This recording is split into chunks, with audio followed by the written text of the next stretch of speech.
Journey classes में आपका स्वागत है और इस वीडियो में हम कवर करने वाले हैं क्लास 10th एनसीईआरटी के फर्स्ट इकोनॉमिक्स चैप्टर, जिसमें उसके कुछ इंपॉर्टेंट क्वेश्चन एंड आंसर हैं। ठीक है, तो हम इसको एक्सप्लेन करने वाले हैं वन बाय वन।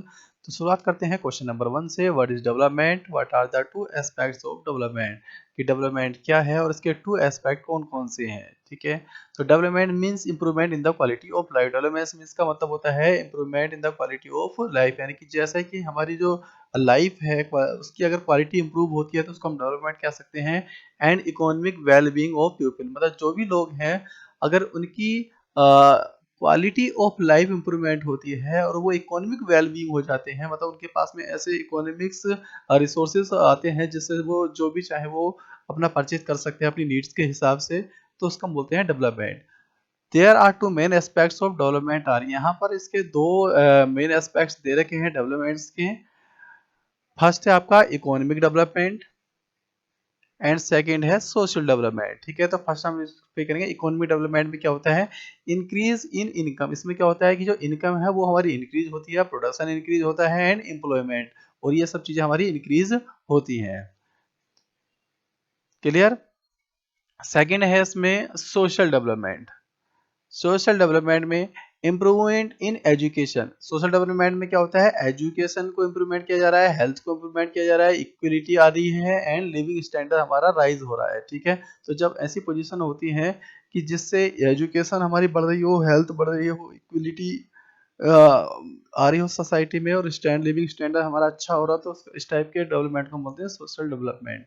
ठीक है, तो ये टू एस्पेक्ट्स थे डेवलपमेंट के। And now question number 2, describe any three characteristics of development. यहाँ पर हमको डेवलपमेंट की थ्री कैरेक्टरिस्टिक्स को डिस्क्राइब करना है। तो देखिएगा, here are three characteristics of development. यहाँ पर थ्री कैरेक्टरिस्टिक्स हैं डेवलपमेंट की।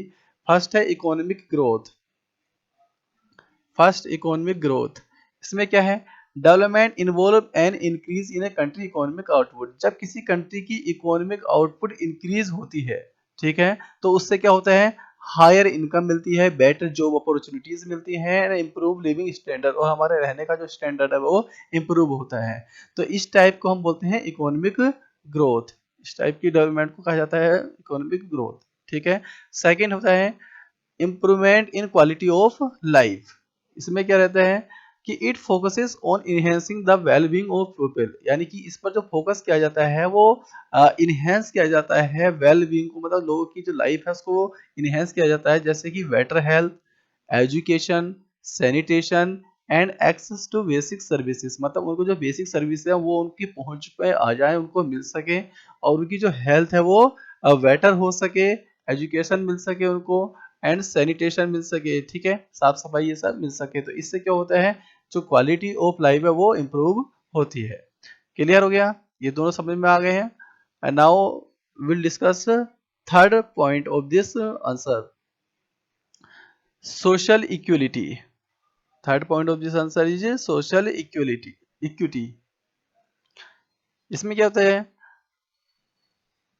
Developments aim at reducing inequality. Developments का एम होता है कि जो इनइक्वालिटी है उसको रिड्यूस किया जाए, कम से कम किया जाए, and ensuring that the benefits of progress reach all section, और जो बेनिफिट्स हैं वो सोसाइटी के सभी सेक्शन तक पहुंच जाए, है ना, रीच हो जाए वहां तक, सभी सेक्शन तक उनके लोगों को मिलने लग जाए, जितनी भी सोसाइटी है, चाहे वो रिच फैमिली है, पुअर फैमिली है, या फिर कोई हाई फैमिली है, तो सभी सेक्शन जितने भी सोसाइटी हैं सबको बेनिफिट्स मिले। Particularly marginalised and vulnerable groups, specially कौन से, मार्जिनलाइज्ड और वल्नरेबल ग्रुप्स, मतलब ऐसे ग्रुप जो कि हमारी पहुंच से बाहर है, मतलब कि उनको पूरी फैसिलिटी नहीं मिल जाती, जैसे लोअर कास्ट के पीपल्स हो गए हैं ऐसे कुछ, या आदिवासी लोग हो गए हैं, अगर इनको भी बेनिफिट्स मिलते हैं इसको से सोशल इक्वलिटी बढ़ती है। ठीक है, तो ये सब जो कैरेक्टरिस्टिक्स है वो हमारी डेवलपमेंट की है। Next question number 3, the goals of development are different and sometimes they may even be contradictory, explain this statement। कभी कभार क्या होता है, जो डेवलपमेंट होता है वो डिफरेंट होता है, ठीक है, और कभी कभार कॉन्ट्रैक्टरी, मतलब विवाद का एक कारण बन जाता है। ऐसा क्यों होता है, देखिए समझिएगा क्वेश्चन क्या कहना चाह रहा है, जो डेवलपमेंट के गोल हैं वो डिफरेंट हो सकते हैं किसी के लिए, मतलब ये है कि किसी एक ग्रुप के लिए तो डेवलपमेंट अच्छा हो सकता है, और वही डेवलपमेंट जो है वो किसी दूसरे ग्रुप के लिए खराब हो सकता है, उसको अच्छा नहीं लग सकता है। ठीक है, तो ऐसा क्यों होता है, ऐसा इसलिए होता है the goals of development different because people have different needs and aspiration, क्योंकि जो लोगों की नीड्स और एस्पायरेशन है वो दोनों अलग अलग हैं। मतलब कि कोई भी व्यक्ति जो है, कोई भी पर्सन जो है वो अलग अलग थिंकिंग रखता है, ठीक है। उनकी जो एस्पायरेशंस हैं, नीड्स है, वो अलग अलग हो जाएंगी, इसलिए ऐसा गोल में जो ये डिफरेंस हो जाता है, कॉन्ट्राडिक्ट होता है, उस कारण होता है। जैसे फर्स्ट एग्जांपल से हम समझ लेते हैं, एन इंडस्ट्रियलिस्ट किसी इंडस्ट्रीज के लिए जो कि एक फैक्ट्री बिल्डअप करना चाहता है for profit and job creation, यानी कि किसी के प्रॉफिट के लिए और जॉब जॉब के क्रिएट करने के लिए एक फैक्ट्री बिल्डअप करना चाहता है, ठीक है। तो ये तो एक डेवलपमेंट है उनके लिए, जो कि फैक्ट्री वगैरह डेवलपमेंट करना चाह रहा है, कोई भी होगा वो इंडस्ट्रियलिस्ट है, वो अपना एक फैक्ट्री डेवलपमेंट करना चाहता है, तो ये एक तरीके से डेवलपमेंट हो जाएगा। लेकिन अगर हम उस चीज को दूसरी सोसाइटी के अकॉर्डिंग देखें, जैसे कि वाइल फार्मर्स में अपोज इट, फार्मर्स क्या करते हैं, इसको अपोज करते हैं due to loss of land.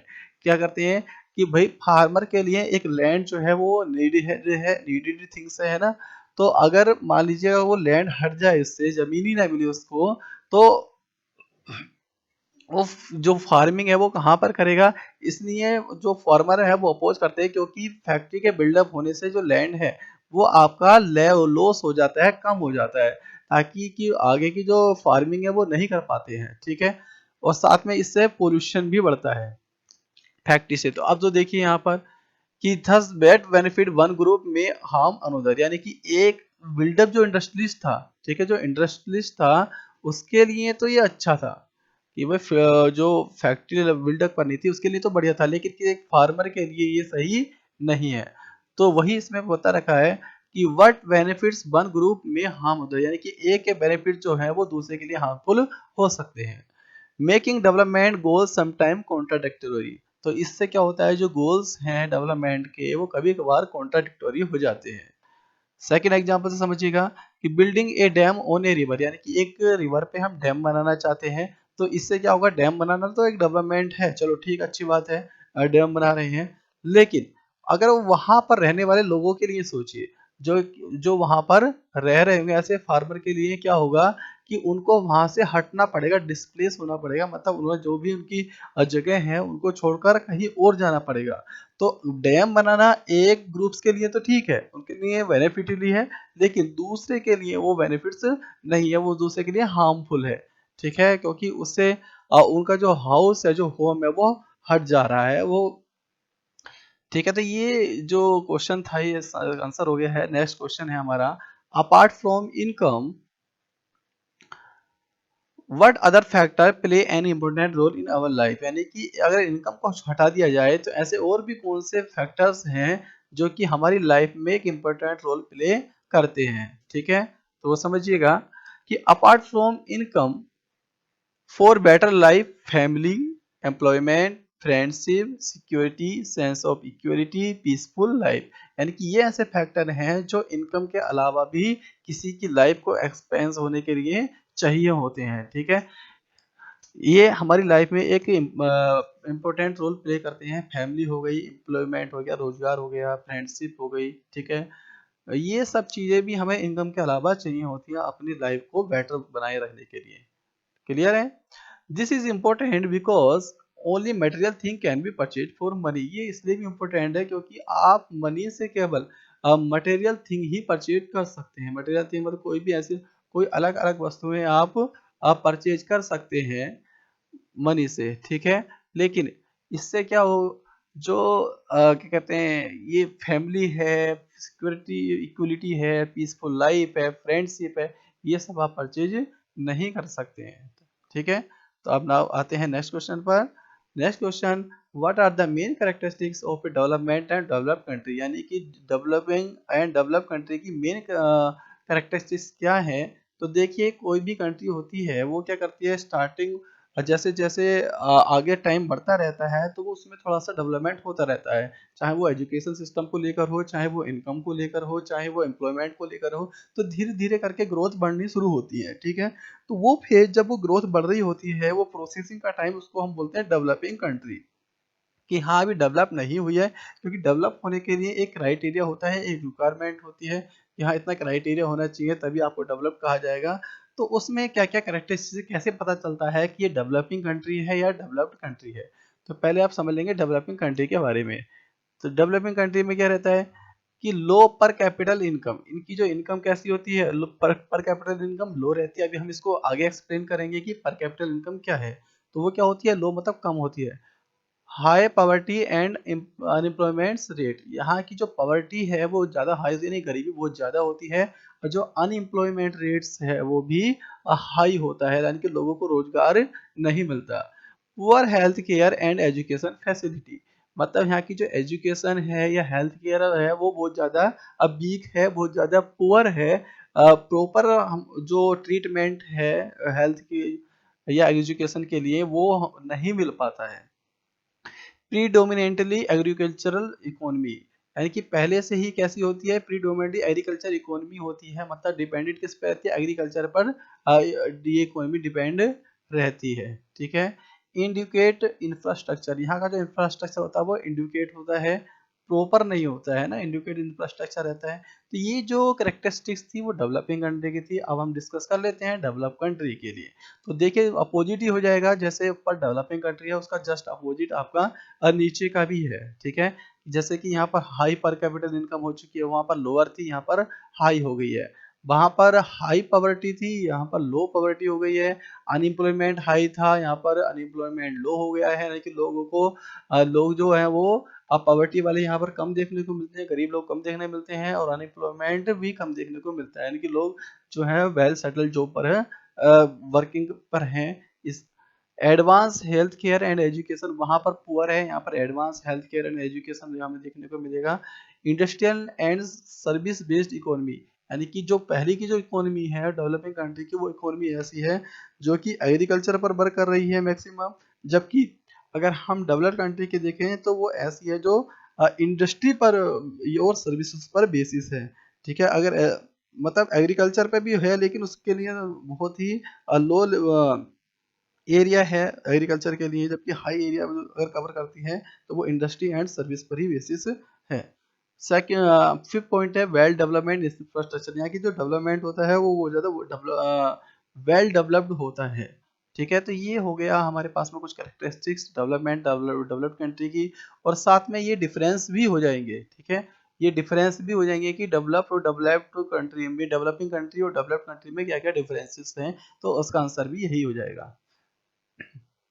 Okay, अब हम डिस्कस कर लेते हैं question number 6। What are the two basic parameters for comparing a development country with a developed country, यानी कि ऐसे कौन से टू बेसिक पैरामीटर्स हैं जो डेवलपिंग कंट्री और डेवलप्ड कंट्री को कंपेयर करने के लिए हैं। तो फर्स्ट है इसमें पर कैपिटल इनकम, यानी कि अगर हम किससे चेक कर सकते हैं, पर कैपिटल इनकम में। जैसे मैंने आपको ऊपर भी बताया था कि इसकी पर कैपिटल इनकम कैसी है, लो है, और इसकी पर कैपिटल इनकम हाई है। बट होता क्या है ये अभी आगे ही डिस्कस करेंगे। ये वैसे दिखाता क्या है, it's show the average income of a person in a country, यानी कि ये किसी भी कंट्री के पर्सन की एवरेज इनकम को शो करता है। ठीक है। किसी भी कंट्री के पर्सन की एवरेज इनकम को शो करता है। क्या, per capita income. Develop countries have higher per capita income, जो डेवलप कंट्री होती हैं उनकी हायर पर कैपिटा इनकम होती है, जबकि डेवलपिंग कंट्रीज की लो पर कैपिटल इनकम होती है। ये हमको ध्यान में रखना है। ठीक है। सेकंड है आपका ह्यूमन डेवलपमेंट इंडेक्स। ठीक है। जैसे यहाँ पर टू बेसिक पैरामीटर इसमें पूछा था हमसे, तो फर्स्ट तो बताया पर कैपिटल इनकम, और सेकंड है हमारा human development index, short form में इसको HDI कह देते हैं। क्लियर। अभी HDI क्या होता है, तो it includes indicator like life expectancy, ये ऐसा इंडिकेटर है जो जिसमें शामिल होती है लाइफ एक्सपेक्टेंसी। लाइफ एक्सपेक्टेंसी का मतलब होता है कि जो पर्सन्स हैं, जो पीपल हैं, जो लोग हैं, वो कितने सालों तक जीवित रह सकते हैं, है ना, उनकी उसको बोलते हैं लाइफ एक्सपेक्टेंसी। लिटरेसी रेट, यानी कि कितने पढ़े लिखे लोग हैं, एंड स्टैंडर्ड ऑफ लिविंग, यानी कि इनको जो स्टैंडर्ड ऑफ लिविंग रहने का जो स्टैंडर्ड है वो कैसा है। तो इन सभी को measure overall, it include indicator life expectancy, literacy rate and standard of living to measure overall development, यानी कि अगर हम इसमें इन सभी चीजों को रखते हैं, लाइफ एक्सपेक्टेंसी को, लिटरेसी रेट को, स्टैंडर्ड ऑफ लिविंग को, यही मेजर करता है ओवरऑल डेवलपमेंट को किसी भी कंट्री के। ठीक है। अगर ओवरऑल डेवलपमेंट को हमें देखना है तो हम उसको उसका देखना पड़ेगा HDI, ह्यूमन डेवलपमेंट इंडेक्स, उसको देखना पड़ेगा। अगर हम केवल इकोनॉमिक पर जाएं तो हम पर कैपिटल इनकम देखते हैं। क्लियर हो गया। Next question number 7, explain the concept of पर capita income and human development index. देखिए जैसे मैंने आपको बताया था कि आगे बताया जाएगा कि क्या क्या है, तो उसके एक्सप्लेन कर जाए पर कैपिटल इनकम क्या होता है। तो it is the average income, it is the average income पर पर्सन इन कंट्री। ये क्या होती है कि किसी कंट्री की एक पर्सन की पर पर्सन की एवरेज इनकम होती है, ठीक है, जो कि कैसे निकाली जाती है, calculated by dividing the total national income by the total population. यानी कि इसको कैलकुलेट करने के लिए नेशनल इनकम को डिवाइड किया जाता है टोटल पॉपुलेशन से, तो इससे निकल कर आती है हमारी पर कैपिटल इनकम, ठीक है। It help compare the economic status of different country और रीजन्स। ये हमारी हेल्प करती है कंपेयर करने में अलग अलग कंट्रीज या रीजन की इकोनॉमिक स्टेटस को, ठीक है, कि वहाँ का इकोनॉमिक स्टेटस कैसा है। जैसे अगर हम इंडिया की बात करें तो इंडिया की जो पर कैपिटा इनकम है वो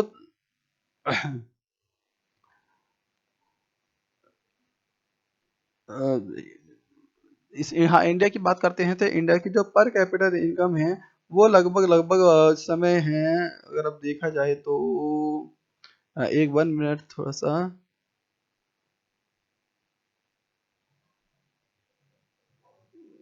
उसको देखना पड़ेगा।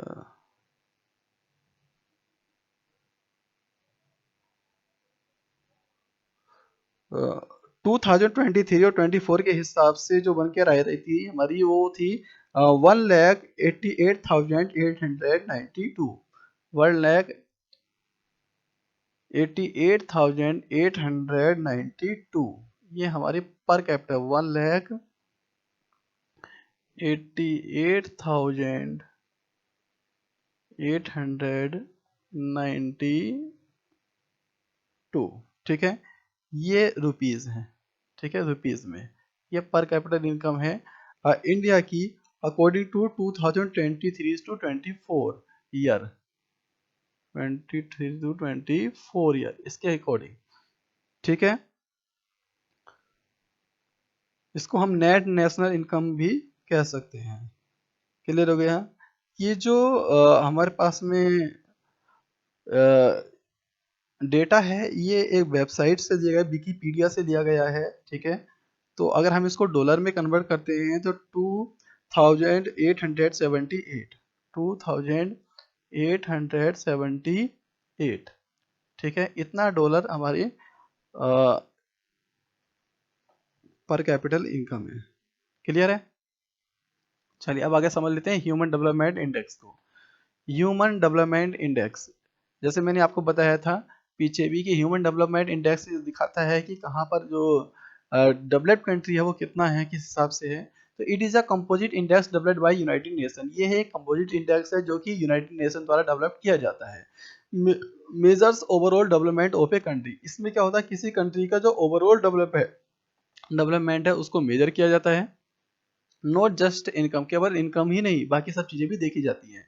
जैसे कि इसमें 3 इंडिकेटर हैं, वो फॉर लाइफ एक्सपेक्टेंसी यानी कि लोगों की हेल्थ कैसी है, कितना लोग जी पा रहे हैं, ठीक है, एजुकेशन लेवल कैसा है वहाँ का, और पर कैपिटल इनकम, यानी कि इन 3 फैक्टर को इसमें इंक्लूड किया जाता है HDI में। ध्यान में रखिएगा कि ये 3 फैक्टर्स हैं जो HDI में इंक्लूड किए जाते हैं, ठीक है। ह्यूमन डेवलपमेंट इंडेक्स में यही बताते हैं कि ओवरऑल डेवलपमेंट किसी भी कंट्री का कैसा है। और दूसरी एक बात और इसमें कि ये जो इसकी जो वैल्यू है HDI की वो अब 0 to 1 है, ठीक है, यानी कि 0 से लेकर 1 तक। 0 अगर होगा तो बहुत ही कम डेवलपमेंट हुआ होगा या ना के बराबर कह सकते हैं, एकदम नील डेवलपमेंट हुआ है। और जहां पर 1 की तरफ अगर आप जा रहे हैं तो उसका डेवलपमेंट बहुत और ज्यादा हो रखा है, मैक्सिमम लेवल पर डेवलपमेंट हुआ है, ठीक है। इसमें अगर हम इंडिया की बात करते हैं तो 2024 ह्यूमन डेवलपमेंट रिपोर्ट के अकॉर्डिंग यहाँ का जो HDI वैल्यू है वो है 0.685। हमारे यहाँ की इंडिया की HDI index, human development index जो है वो है 0.685, 0.685, जो कि मीडियम रेंज को रिप्रेजेंट कर रहा है, ठीक है, मीडियम रेंज है 0.685,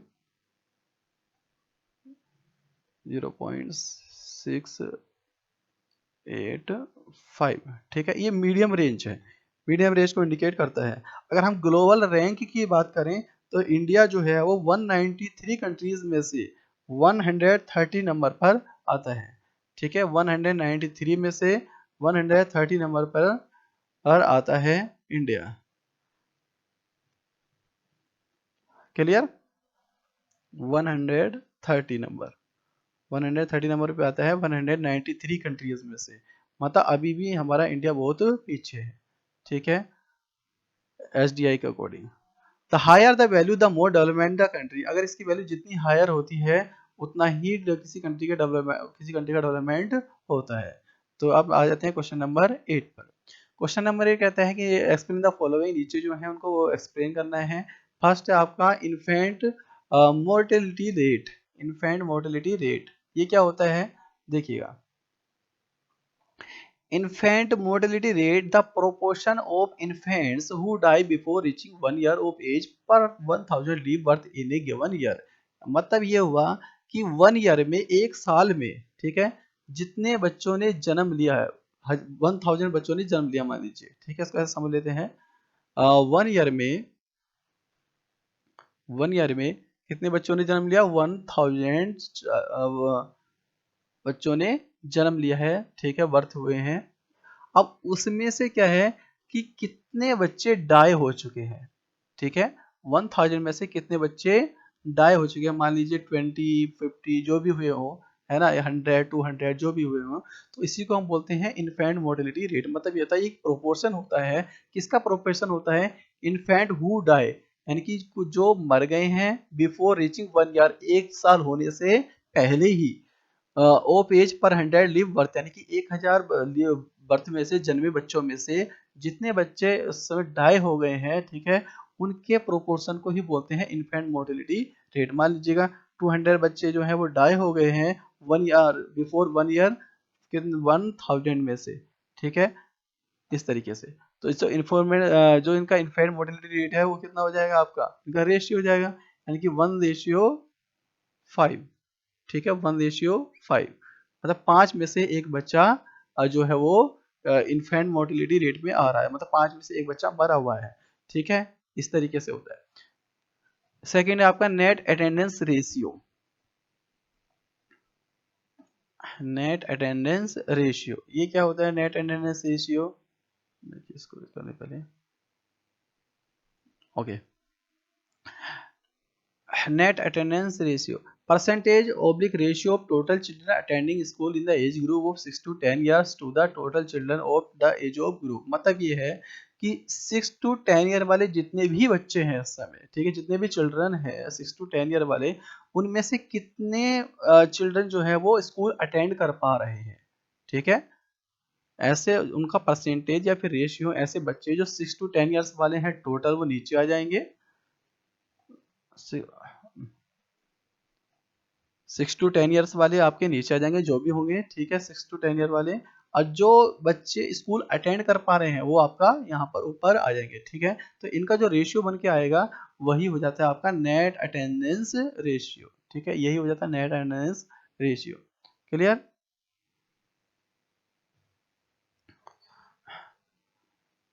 percentage, percentage of ratio total children attending in school, यानी कि ऐसे बच्चे का परसेंटेज या रेशियो जो कि स्कूल अटेंड कर पा रहे हैं in the age of group 6 to 10 year, 6 से 10 ईयर वाले, to the total children in that age group, यानी कि टोटल चिल्ड्रन इस एज के नीचे है और जो भी हैं वो आपके ऊपर। ऐसा मान के चलिएगा, जैसे मान लेते हैं कि 6 to 10 ईयर वाले 1000 चिल्ड्रन है, ठीक है, 1000 चिल्ड्रन है। अब इसमें से जो स्कूल जा पा रहे हैं बच्चे, जो स्कूल अटेंड कर पा रहे हैं, वो मान के चलिएगा 600 है, ठीक है, 600। तो अब क्या होगा, जो इनका रेशियो है 20 से 20 डिवाइड हो जाएगा, 2 से 3 टाइम्स और ये 5 टाइम्स, ठीक है, तो कितना हो जाएगा रेशियो? 3/5 हो जाएगा। तो ये जो रेशियो है 3:5, ये है आपका नेट अटेंडेंस सीरीज, मतलब 5 में से 3 बच्चे ही स्कूल जा पा रहे हैं, ठीक है, इसको रिप्रेजेंट करता है। Third, the literacy rate. अभी लिटरेसी रेट क्या रहता है? The literacy rate of country और state is the ratio of total population and the number of literate people. जो लिटरेसी रेट है किसी कंट्री का या किसी स्टेट का, वो क्या है, एक रेशियो है। ठीक है, एक रेशियो है, किस किस का रेशियो है, तो टोटल पॉपुलेशन का और literate people, number of literate people, यानी कि जितने लोग पढ़े लिखे हैं वो अपॉन में टोटल पॉपुलेशन है, तो इसको हम बोलते हैं लिटरेसी रेट। मतलब जितने भी टोटल पीपल है, मान लीजिए किसी भी एग्जांपल से लेके चलते हैं, 10,000 जो है वो टोटल पीपल है, 10,000, ठीक है, टोटल पॉपुलेशन मान के चलिएगा 10,000 है। उसमें से जो लिटरेसी पीपल हैं, जो पढ़े लिखे लोग हैं, वो आपके एजुकेटेड लोग हैं, वो 200 है, ऐसा मान के चलिएगा। ठीक है, तो लिटरेसी रेट कितना बन के आ गया, 1:50, मतलब 50 लोगों में से केवल एक ही व्यक्ति जो है वो पढ़ा लिखा है। ठीक है, ये इसको हम परसेंटेज में भी शो कर सकते हैं, mostly it's show in percentage, अधिकतर इसको देखा जाता है परसेंटेज में देखा जाता है। ठीक है, तो परसेंटेज के करने के लिए हमें क्या करना पड़ेगा, मल्टीप्लाई बाय 100। ठीक है, तो कितना परसेंट हो जाएगा, 52, यानी कि 2% हमारा ये रेट आ गया, लिटरेसी रेट। तो but sometime is also known पर कैटेगरी। ठीक है, लेकिन कभी कभार इसको हम कैटेगरी यानी कि पर थाउजेंड के हिसाब से दिखाते हैं। बट ये मैंने सिर्फ एक एग्जांपल दिया है। ठीक है, ये नहीं है कि हमारा 2% लिटरेसी रेट है। हमारा लिटरेसी रेट जो है वो देखें तो अलग अलग होता है, अलग अलग है। ठीक है,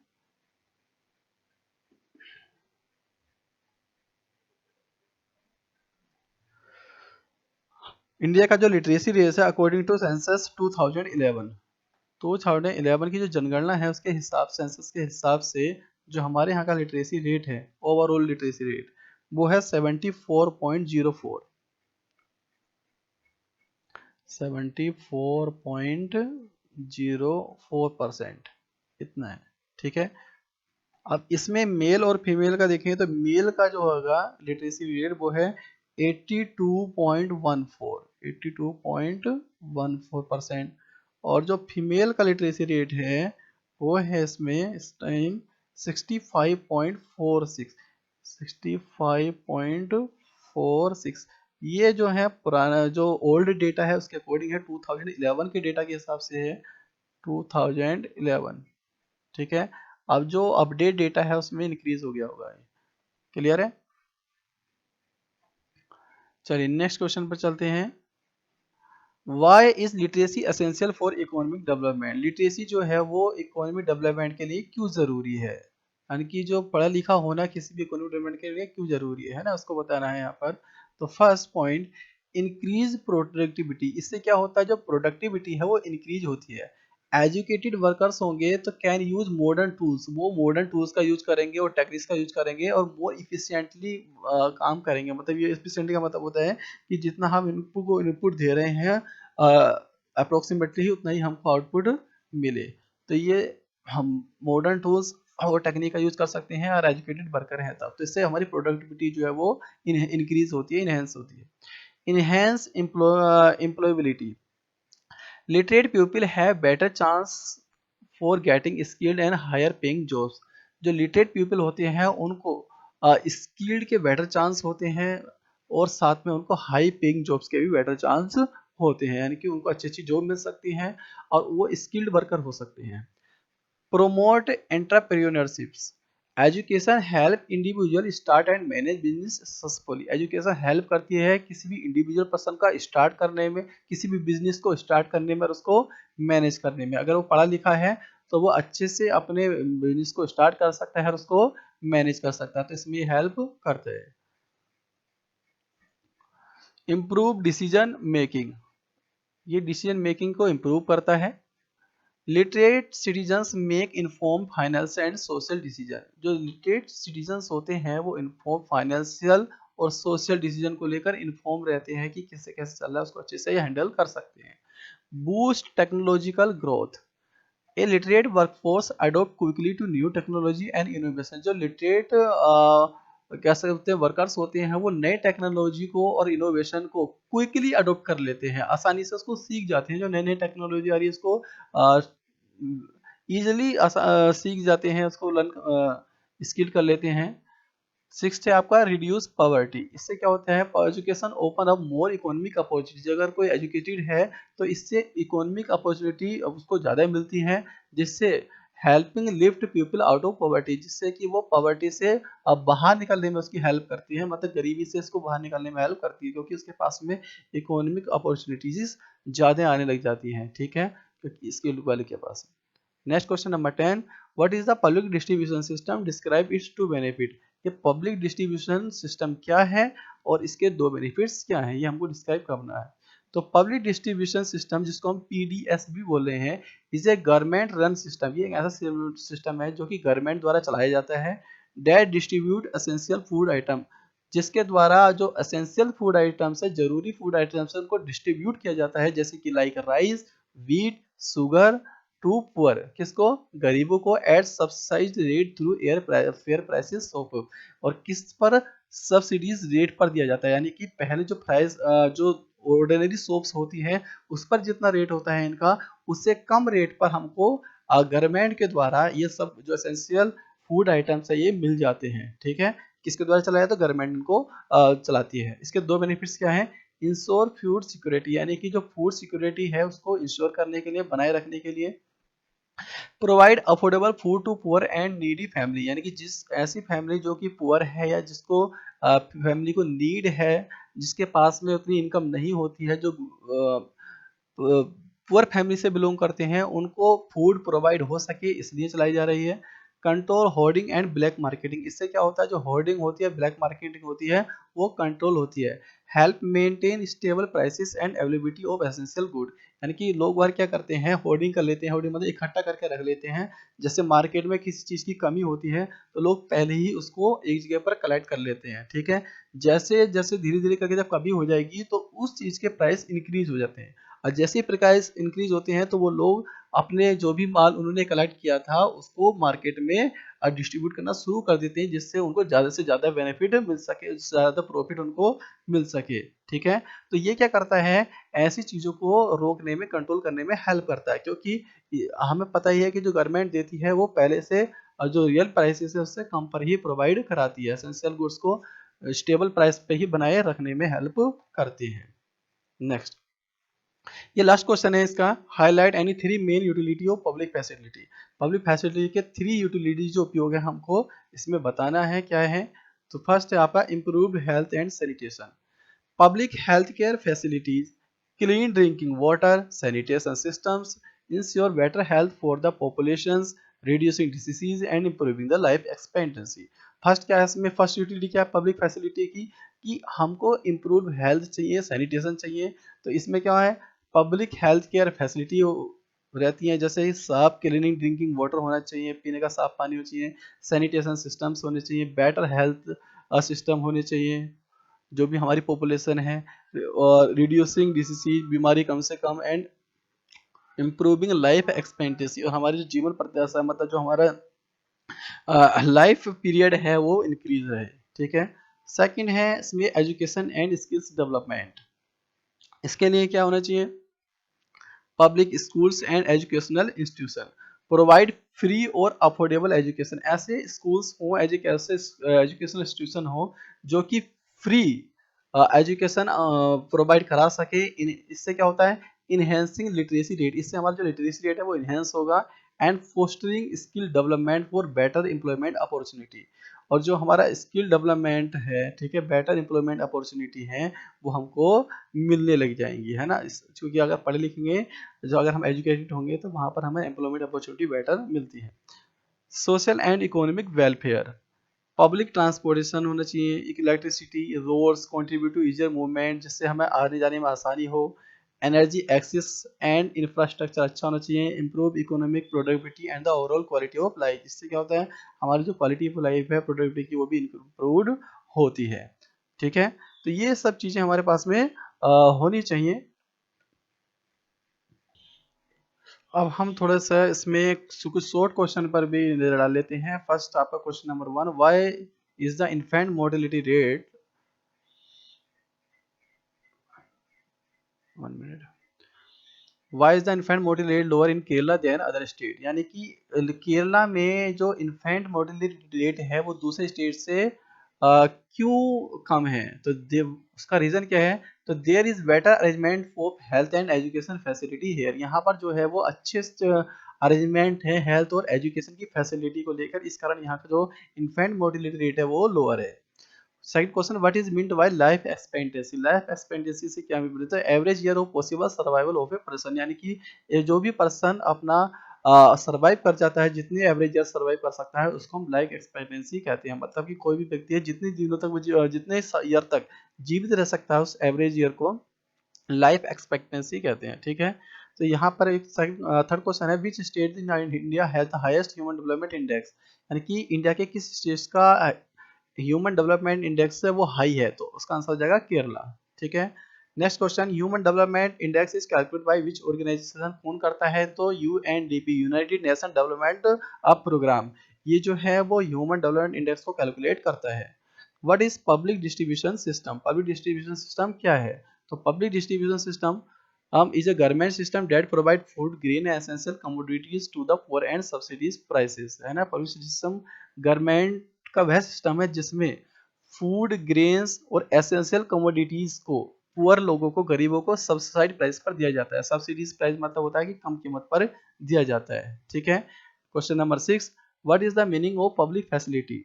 those facility which are necessary to improve human life. ऐसी फैसिलिटी जो ह्यूमन लाइफ को इम्प्रूव करने के लिए चाहिए होती हैं उसको हम बोलते हैं पब्लिक फैसिलिटीज।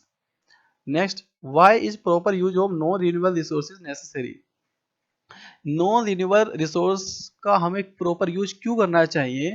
तो इसका रीजन ये है, because these resource are available in limited quantity, क्योंकि ये जो रिसोर्सेज हैं हमारे वो लिमिटेड क्वांटिटी में ही अवेलेबल हैं एंड कैन नॉट बी रिट्राइड, उनको आप दोबारा नहीं पा सकते हैं। इस कारण हमको उनका प्रॉपर यूज करना है, जैसे कोयला, डीजल, पेट्रोल, ये सब प्रॉपर यूज करना पड़ेगा इनका। ठीक है, what is the meaning of GDP? GDP से क्या मीनिंग है? तो जीडीपी में वैसे भी समझा, जीडीपी ग्रोस डोमेस्टिक प्रोडक्ट, इसका फुल नेम हो गया gross domestic product, refer to the total monetary value of goods and services. ये किसको रेफर करता है? Total monetary value. Total monetary value किसकी? टोटल मॉनेटरी वैल्यू तो गुड्स एंड सर्विस की, है ना। कुछ ना कुछ तो वैल्यू होती है गुड्स की और सर्विस की, तो उसकी टोटल मॉनेटरी वैल्यू को रेफर करता है। Produce with A countries border, जो किसी एक कंट्री के बॉर्डर में या किसी कंट्री में ओवर ए स्पेसिफिक पीरियड, एक स्पेसिफिक पीरियड में कह सकते हैं कि ईयर में या फिर एक क्वार्टर में, ठीक है, प्रोडक्ट किए गए हों, यानी कि प्रोड्यूस किए गए हों किसी एक कंट्री में।